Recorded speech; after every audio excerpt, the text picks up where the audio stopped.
Hi guys, magluluto po ako ngayon ng beef steak. One of my favorite na ulam po is beef steak. Minsan lang po ako makapagluto kasi medyo pricey naman po talaga siya. And then, binabad ko muna sa tubig kasi galing po kasi siya ref. And then, pinanipisan ko muna yung paghihiwa. And then after that, hinugasan ko talaga siya ng mabuti talaga. Nakailang hugas din po ako dyan. Ayan, naglagay po ako ng oyster sauce.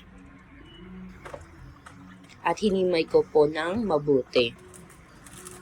And then, naglagay po ako ng paminta. Marami po talaga akong maglagay ng paminta kasi maraming benefits po yan sa ating katawan. Ayan, hinimayan ko po ulit. And then, naglagay po ako ng soy sauce. And calamansi juice.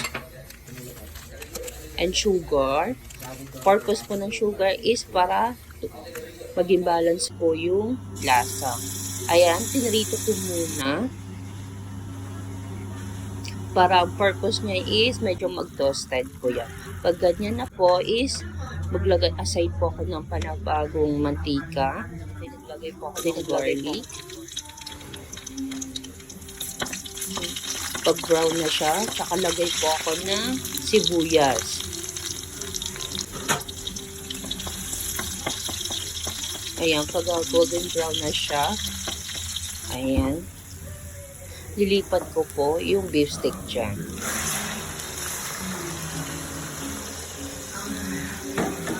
Tsaka minix well ko po mabuti.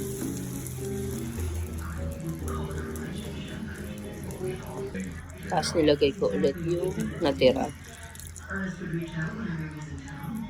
And then, naglagay po ako ng maraming water.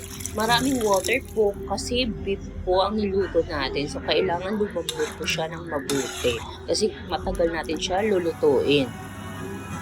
And then, nagpagkalahati na yung, yung water sa kawali. Naglagay po ako ng vinegar. Nag-add po ako ng soy sauce.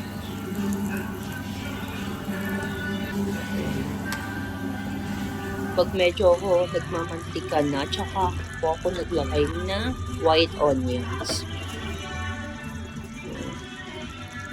Ayan po, pag nagmamantika na siya, ayan.